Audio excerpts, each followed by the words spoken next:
Our guest today is Marita Golden. Marita Golden attended public schools in Washington, D.C. and graduated from American University and the Graduate School of Journalism at Columbia University.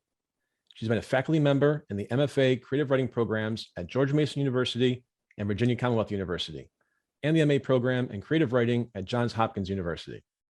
She's also been a writer in residence at the University of the District of Columbia and Prince George's Community College. She has lectured and taught internationally at universities in Israel, Turkey, and Spain. She is the recipient of many literary awards, including the Washington Writers Conference Lifetime Achievement Award just last month, and she's been inducted into the International Literary Hall of Fame of Writers of African Descent at the Gwendolyn Brooks Center at Chicago State University. Join us for what is certain to be a stimulating and informative conversation with author and activist Marita Golden. Marita, welcome to Next Steps Forward. Thank you, Chris. I'm glad to be here. No, thanks for your time today. Your latest book, The Strong Black Woman, How a Myth Endangers the Physical and Mental Health of Black Women, was published late last year. Would you do us the honor of reading a brief passage from it, please?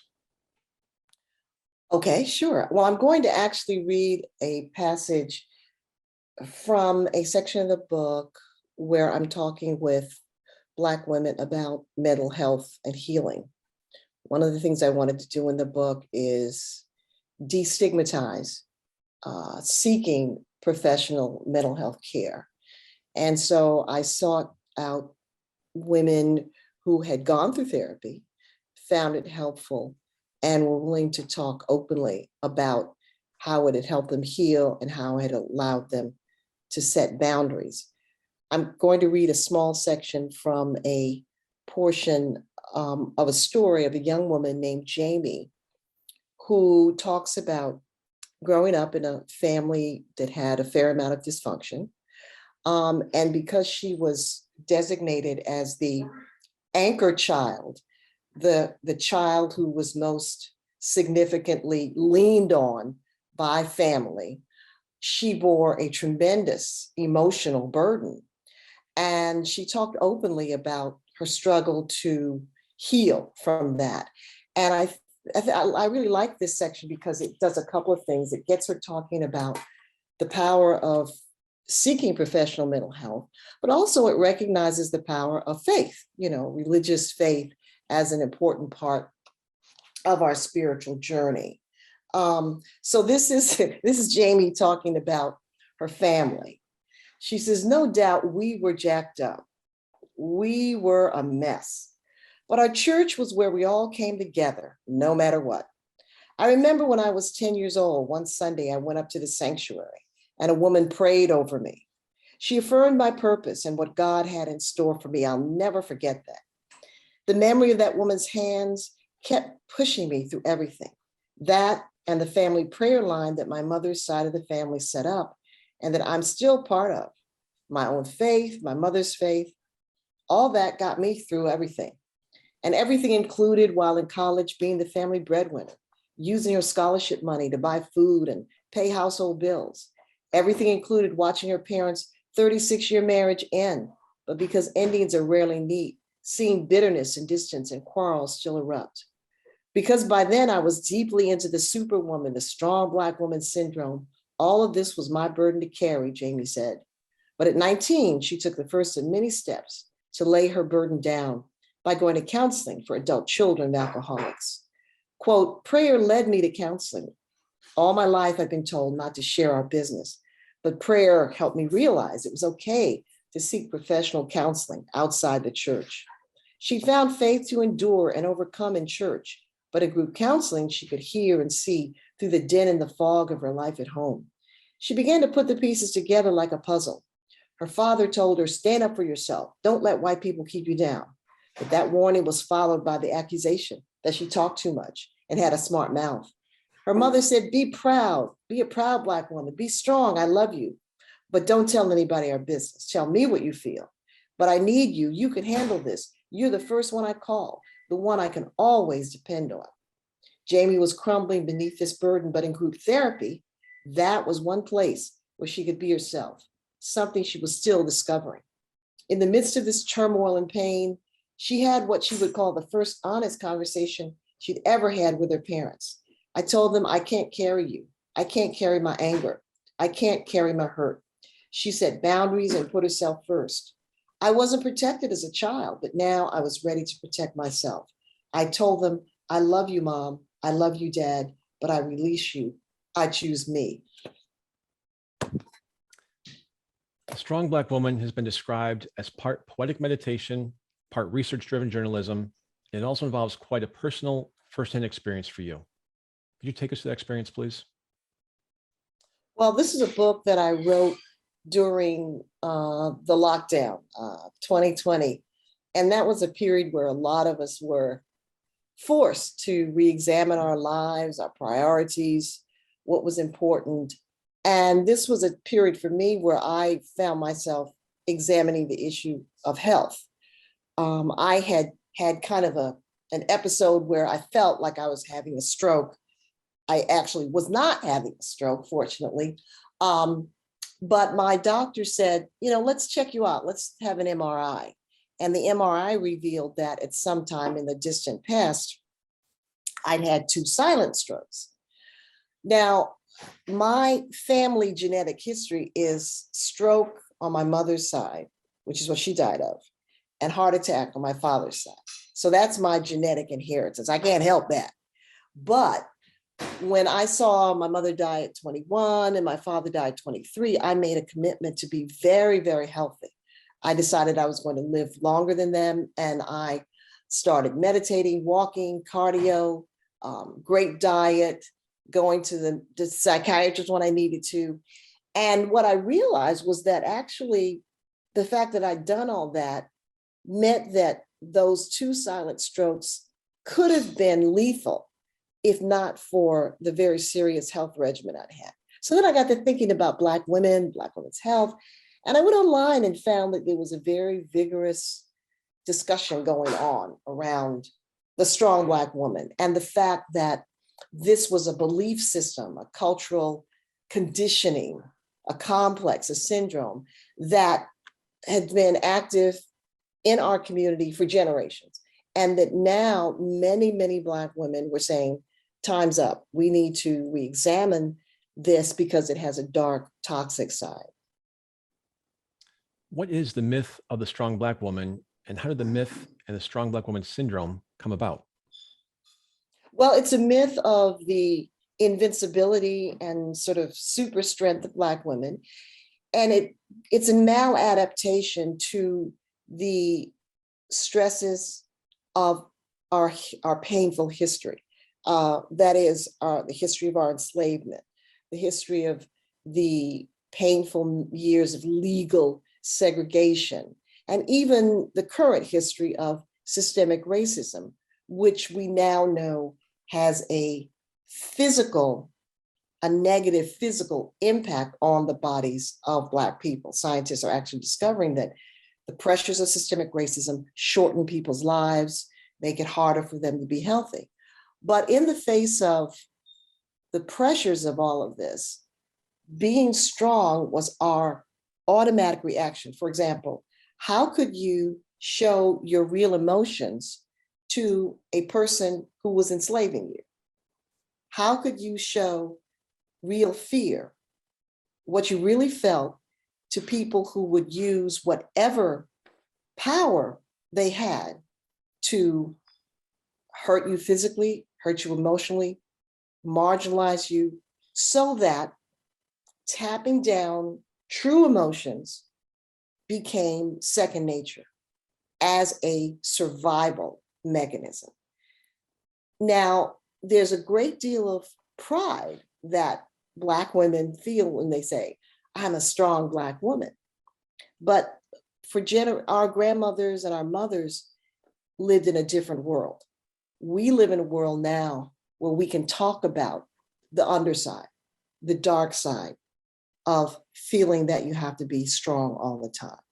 And this is going to be a many generations project, but I'm very glad to be part of the quote army of people who are now dismantling it.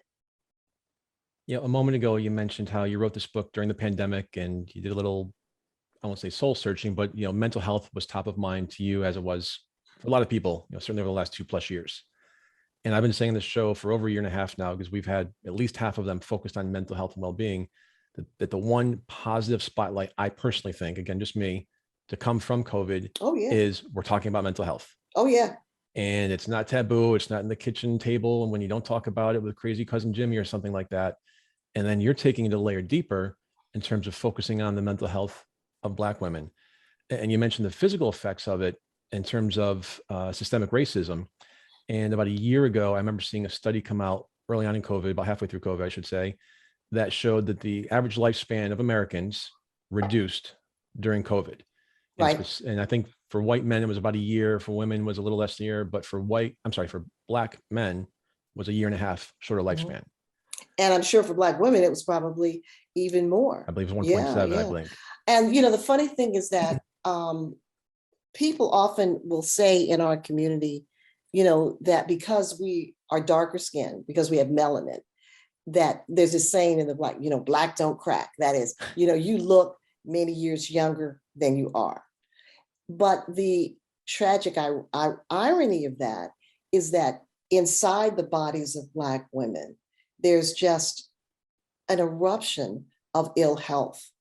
And a lot of this is, we know the long historic reasons. But one of the things that the Strong Black Woman Complex does is it allows women to deprioritize their own health and put the health of everyone else first. So that when you are the family fixer, the community fixer, the family ATM, the family therapist for everybody else, you actually, conversely, there's a weird pride that many Black women take in sacrificing themselves, in being that all important person.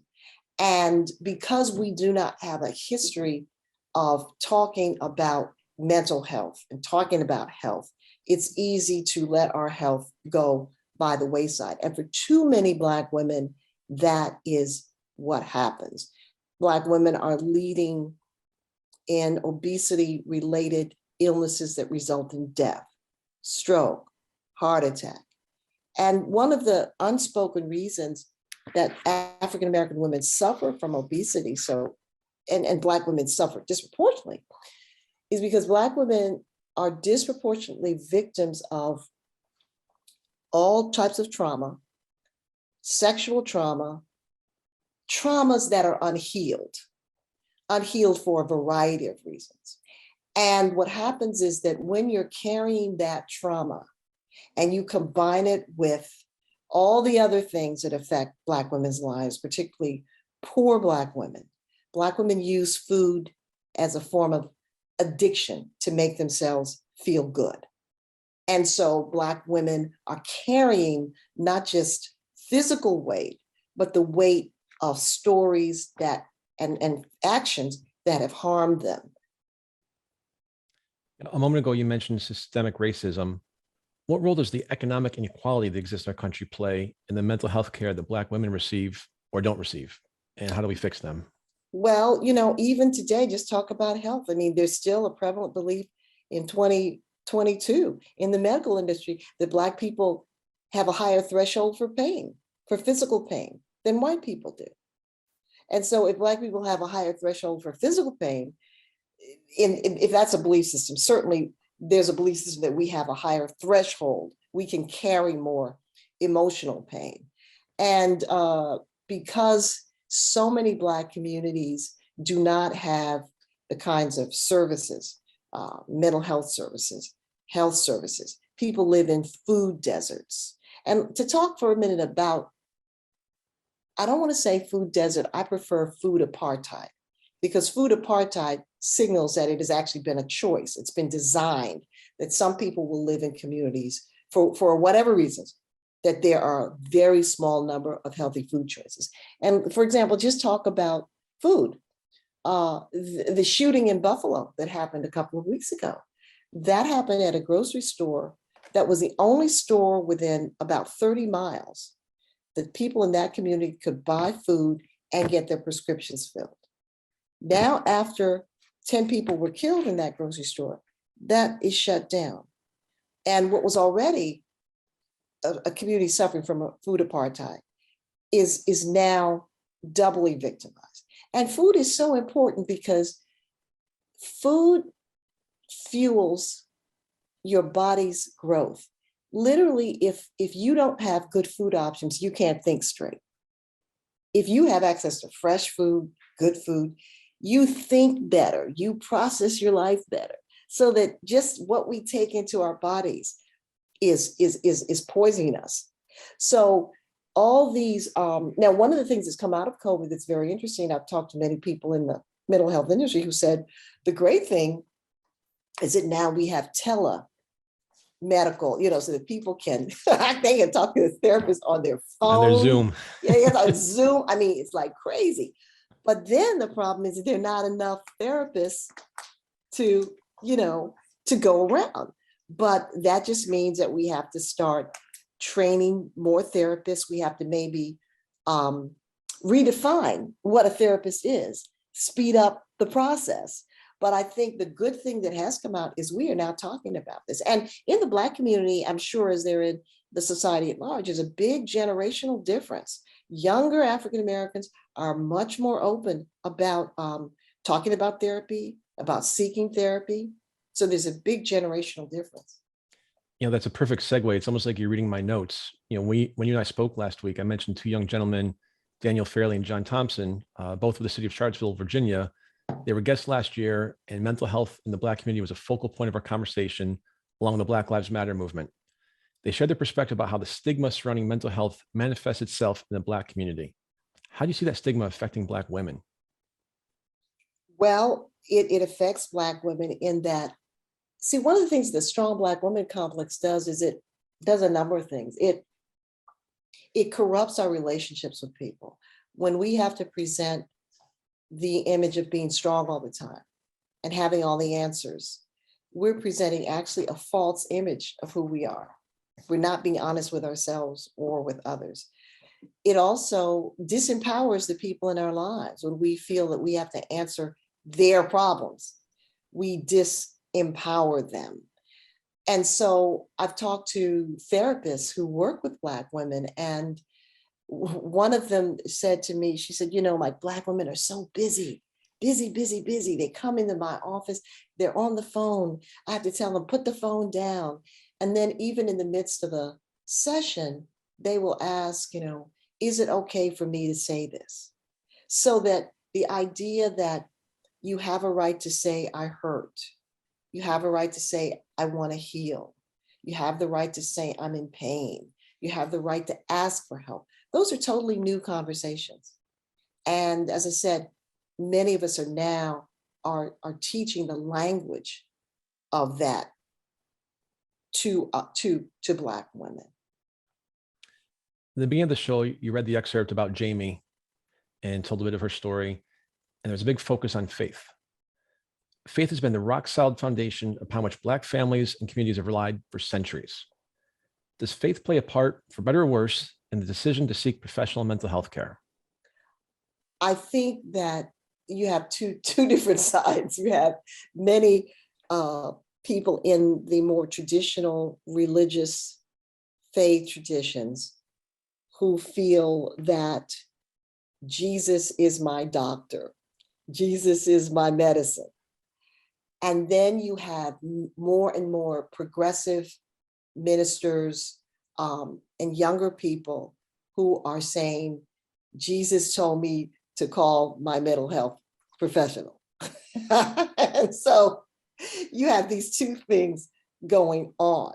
I remember, I think in the book, I include a quote from a doctor, no, not a doctor, but a minister in Brooklyn, New York, where the community was just ravaged by COVID. And he was seeing not just the deaths, but the mental health issues that those left behind struggled with. And he said that he told his parishioners that God wanted you to seek mental health, that was an act of faith. That was an affirmative act of faith to seek mental health. So I think that we're seeing a shift. We really are. And I think faith is, studies have been done that show that people who are active in their church or whatever, they actually have lives that are materially better. They have lives that are emotionally better because they have a community to support them. But we just need those communities now to sign off on seeking mental health. What do we need to do as a society, and what do Black women need to do to put the myth of the strong Black woman to rest and to begin to undo its damage? Well, I think that one of the is that a lot of what needs to be done in our community is being done. I think in the large community, if we had a system of universal health care in this country that was easy to access and was actually universal, many of the issues around health and mental health for all Americans, and especially African Americans, could be addressed. So I want to put this in a larger framework. This is something that the Black community cannot do alone. And many of the issues that Black women face, they are manifested differently among white women, but they're still there. So first, we really need the universal healthcare system. And we know that one of the reasons we don't have an easily accessible universal healthcare system is because of systemic racism. The resistance to it is actually much of it is racially based. So that's number one. And number two, in our community, if we can get many of the nonprofit sectors, churches, educational institutions, sororities, fraternities, really working on this issue. And I see a lot of evidence that this is happening. I've been very gratified by the response to my book. For example, I've been asked to, I was asked to do a 3-month virtual residency at Johns Hopkins Medical to talk to the staff there about mental health issues, about first the book, and then I do a 90-minute mental health workshop. And we even do a workshop writing through trauma. And the response to that was so positive that I've been asked to offer those kinds of sessions every quarter. So this is a large institution, Johns Hopkins Medical, that has hospitals all over the country, and they're weaving this into the workforce. And they even have a program where they're re-examining the impact of COVID on the workforce, how it changed them emotionally, et cetera. So I really do think that in terms of people who are concerned about health, people who are health activists and so are concerned about this, I just wish the other forces, the politicians and the government, would get behind this. Couldn't agree more. You know, and President Biden in his State of the Union talked about a big mental health plan. We'll see how that rolls out, but at least they're talking about it. You know, that's the biggest speech you give as president. So at least it's out there. And so much of the gun violence that we're seeing, yes, it is partially because of we're awash in guns, and we're washing guns for reasons that have to do with racial fear, as well as people being disempowered and being mentally challenged. But and if we could get, if people didn't feel so anxious in this society, I mean, Canada has loads of guns. They have loads of guns in Canada, but it's a different scenario. So I think that we're at a point in our society right now where we're going through a psychotic break. That's the only definition I have for it. Absolutely agree. And I've been saying for months, or if not a year now, that, you know, when we come out this other side of COVID, and we're still not there yet, we're gonna have a tsunami in the mental health, there's a mental health crisis, and we are starting to see that wave start to crest. I 100% agree. And a moment ago, you talked about your residency at Johns Hopkins and how writing was part of the program. I'd say about every third or fourth article I see that's like, you know, top 10 things to do for your mental health, journaling is always in there.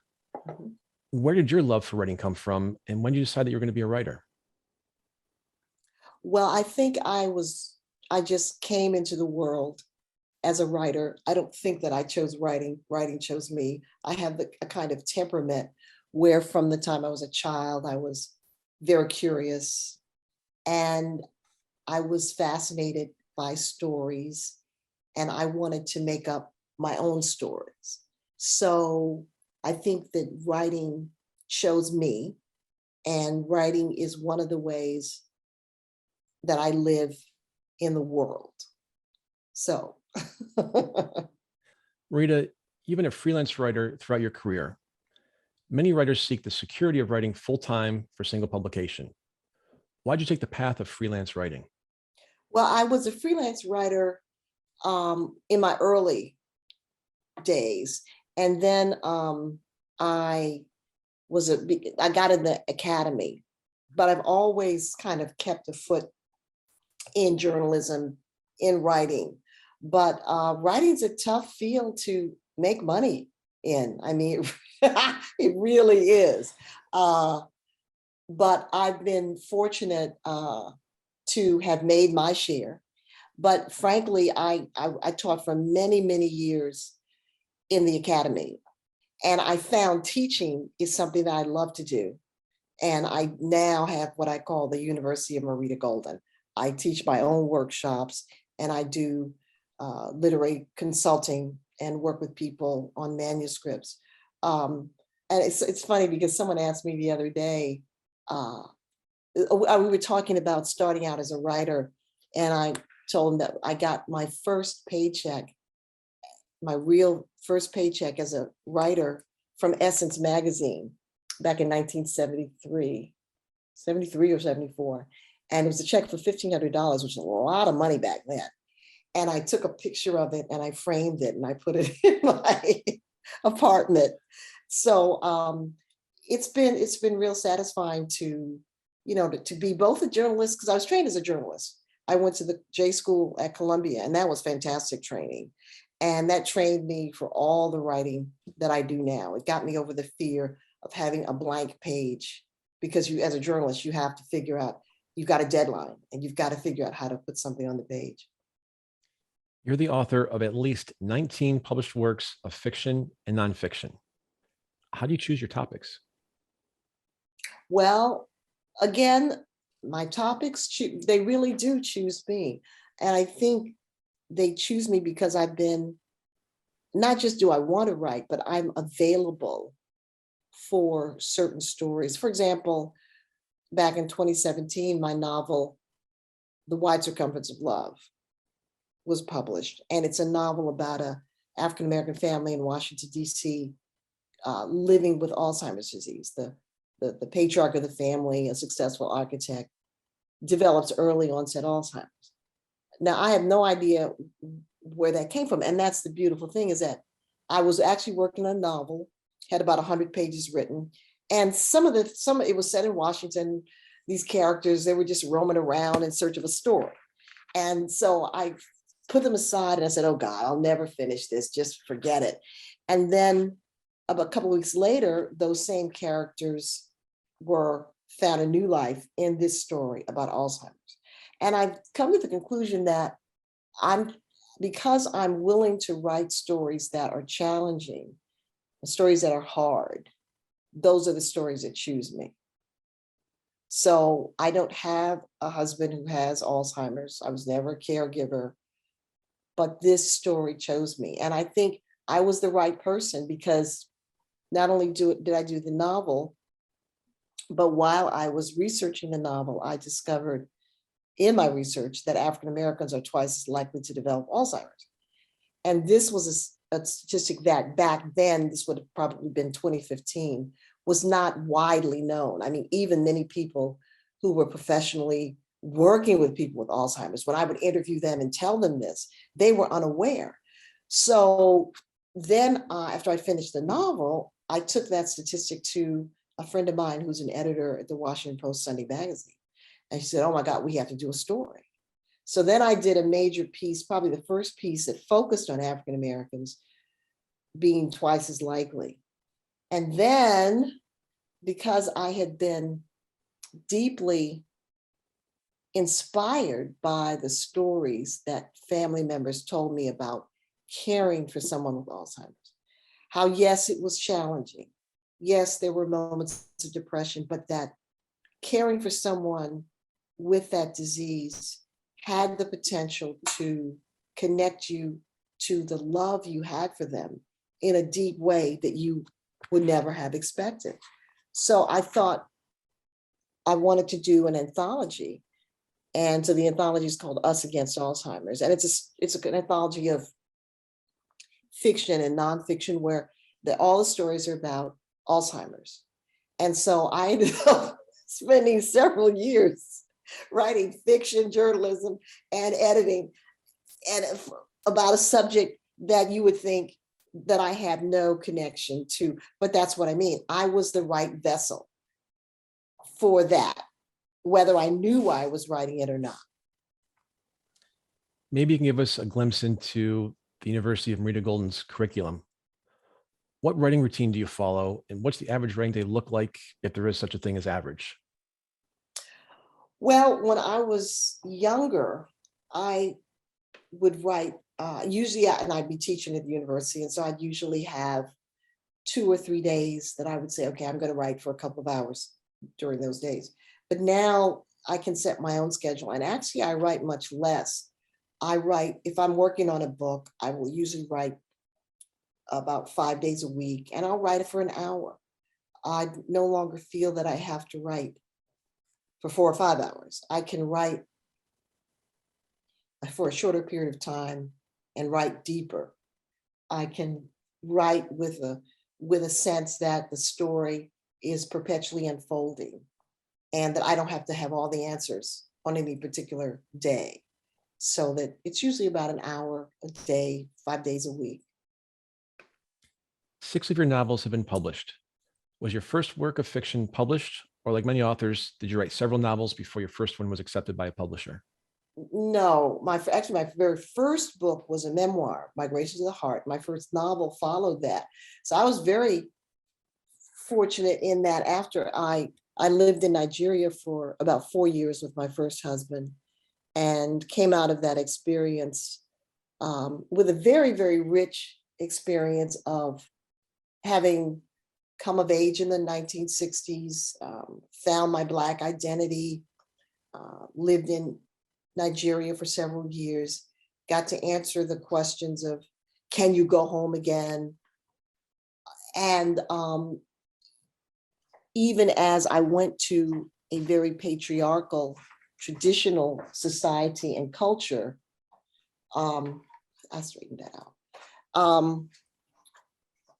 With the perspective of being a feminist and very non-traditional. So the cultural clash was there.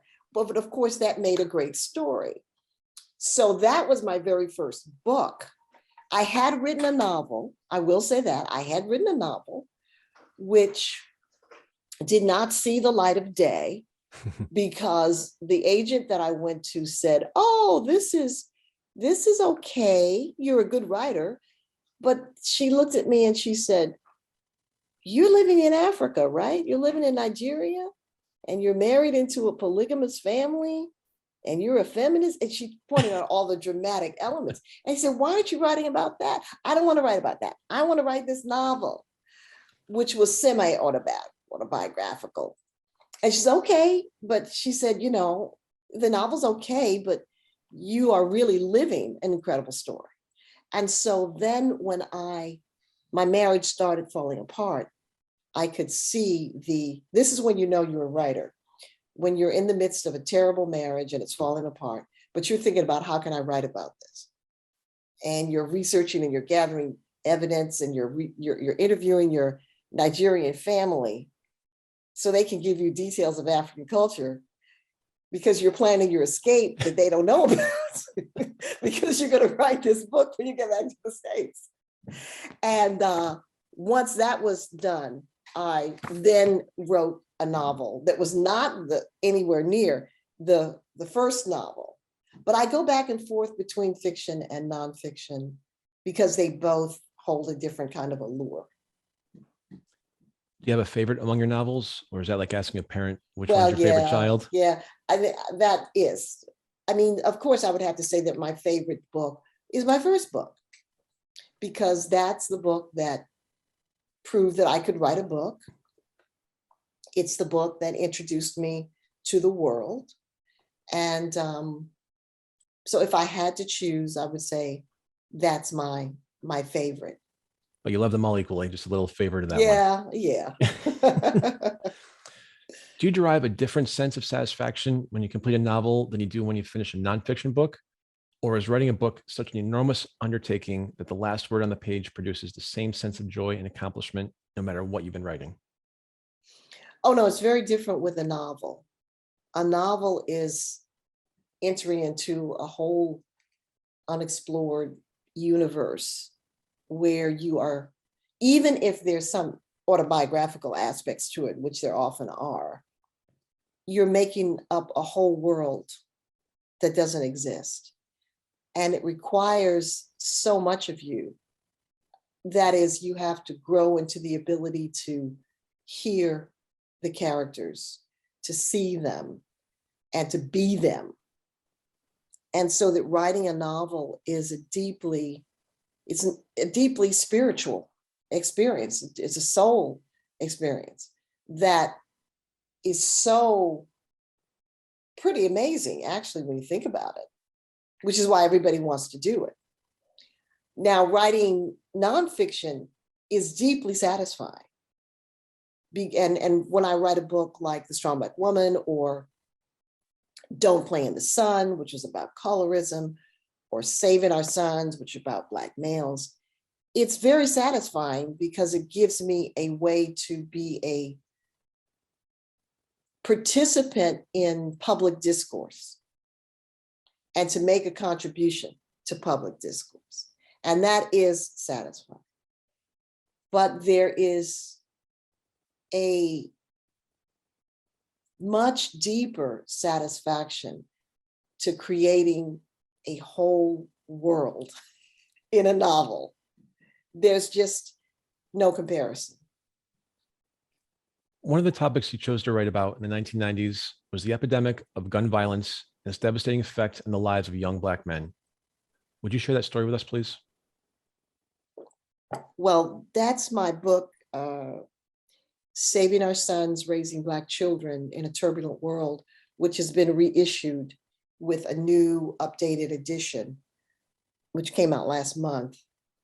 And it's published by my publishers, Mango Publishing, who felt that the book spoke to this period as with as much resonance as to that period. And of course, it was published in 1995, which was a period when so many Black communities around the country had been what we call now defunded of resources, investment, and that defunding had resulted in what we call then the war on drugs, Black on Black crime, the Black male as an endangered species, a kind of corrupt language that really was about continuing disenfranchisement.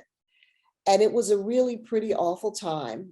It's interesting that we look at the killings that we're going through at this moment, as you and I are talking, the mass killings. But back in 1995, in many cities around the country, it was for several years, it was normal for 400 young Black men to be killed every year. We are not back there. And so I was raising my son, who was around 12 or 13, against that backdrop. And we were a middle-class family, but the violence still impacted us because he'd had two of his friends die of gun incidents. And he asked me, why would God let that happen? And I wrote a book to kind of answer the question. And I was very gratified by the response to it because it basically covers a year in my son's life against that backdrop where I'm doing everything I can to save him, keep him on the right path. And the response to it was really very gratifying in that many individual mothers, families, schools, counselors saw the book as kind of a guide, an expression of many of the things that they were going through. So having that backdrop, and you talk about the year of your son's life, what advice do you have for parents raising Black children today? Well, see, now we're in a different world that's impacted by social media. And we're living in a world where we're willing to talk about mental health. So I do want to put in a plug. Last week, I did a multi-generational conversation on the issue of can we save the children as a way of launching this new edition of Saving Our Sons. And I'm very proud of it because the age range was from 17, my graduating grandson, to my husband, 75, who for many years was an educator in public schools. And it included a therapist and someone dealing with social media. And if you want to see that, I'm on YouTube, Marita Golden on YouTube, Can We Save the Children? But today, the issue would have to deal how you develop a strategy. The same things I talked about in 1995. Surround your kid with a village. Get their schools as safe as possible. Fill them with pride. Good role models. Now, with the advent of social media, it's very important to monitor your young people on social media.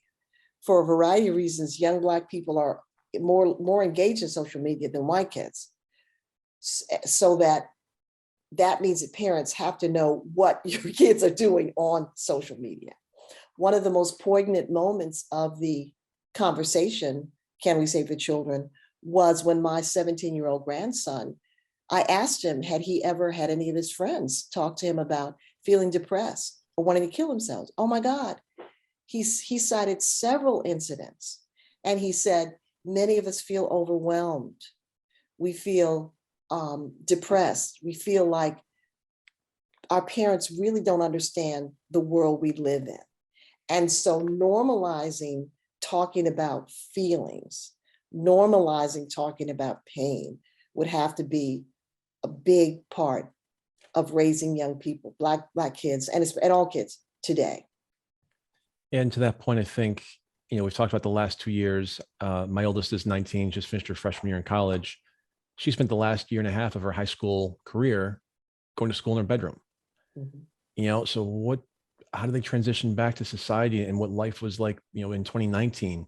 And now that we've come through this, she mentioned times early on how she would be crying in her room every day and just, couldn't see your friends, couldn't do anything. And so we all have mental health challenges that we're facing. And I think we need to, as in most things, if not all, not look at this as an issue of color, but look at this as an issue of society and as a country. Yeah, definitely. I mean, I asked my grandson, I said, how did you come out of COVID being salutatorian of your class, getting all the scholarship support that you got, getting accepted at 30 colleges? And when you were calling us up as your grandparents, if they don't end lockdown, I'm going to kill myself. I can't stand this. He said, I was able to keep focus on my goals. I knew that this high school period were the most important 3 years of my life. I knew what I wanted to do. Also, he's an athlete. And so that kept him, sort of physically healthy. But being able to focus on goals and really wanting to achieve them and feeling that he had to achieve them, as well as having a strong family support, allowed him to come out of COVID, not only intact, but pretty strong. Stronger. Well, first of all, congratulations to him and your family. That's quite an accomplishment for that young man. It's terrific. Where do you end up going to school? I have to ask. Louisiana State University. Awesome. And he was a star athlete in his high school. But he said, I don't want any athletic scholarships. I'm going to focus on academics. So he's interested in law, accounting, and psychology. Somehow they all tie together, don't they? Exactly. Strange world now. They all weave together. So talking about goals, and I'm sure we could do an entire podcast more on this question, but can race relations in America be fixed? And if so, where does it have to start? Well, we're in a nadir period now, because until we grapple with America's original sin, talk about it, and are willing to heal from it, there is no healing. There is no getting over it. There is only progress and then backlash, which is the cycle that we're on. Barack Obama's election, which on the face of it seemed to bode for so much progress, inspired instead Donald Trump. And that's because the issue of slavery, what Black Americans are owed, how white people can acknowledge that and not necessarily be guilty, just acknowledge it, do what has to be done. Until we have that discussion, we're always going to be a deeply, deeply flawed and deeply mentally ill society. And racism racism makes white people stupid. It makes Black people stupid. It makes white people mentally ill, makes Black people mentally ill. And so is one of the main causes of the divisions in our society. So we've just got a lot of work to do, and all we can do is I ask myself, I remember when Donald Trump was elected and I was teaching, like 3 days after the election, I was in the midst of teaching a workshop at a writing conference for therapists, most of whom were Jewish and progressive, very concerned, and they were just so concerned, and oh my God, and I said, yeah, this is bad, but for Black people, to some extent, this is business as usual. And then I said, what did Frederick Douglass ask when he woke up on Tuesday morning? What will I do? Well, he was going to do the same thing he'd done on Monday. What did Ida B. Wells do on Wednesday? She did the same thing she did on Tuesday, which was be an activist for human rights. And the work that we do has never been popular. Kim Kardashian and those people will always be more popular, but we have to do it anyway, because we do change the world. Absolutely do. We have just a few minutes remaining in our conversation, and I always hope to end on a high note when possible. You've researched and written about some of the biggest crises facing society in general, and Black men and women specifically. What do you do to remain so optimistic about the future?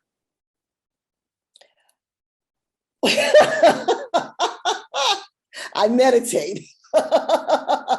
And journal. Yes, I have a very active practice of mental self-care. And it's important for me to not let anybody in my family or anybody in the world steal my joy. That's how I remain optimistic. Very simple rules from Marita Golden. Marita, thanks so much. It's been an absolute honor and pleasure to have you with us today. Thank you. I really enjoyed this. No, likewise. And thank you to our wonderful audience for tuning in to Next Steps Forward. You can find Marita Golden's books at Amazon, Barnes & Noble, and maritagolden.com. And don't forget the University of Marita Golden as well. I'm Chris Meek. For more details about upcoming shows and guests, please follow me on Facebook at facebook.com/Chris Meek Public Figure, and on Twitter at Chris Meek_USA. We'll be back next Tuesday, same time, same place, with another leader from the world of business, politics, public policy, sports, or entertainment. Until then, stay safe and keep taking your next steps forward.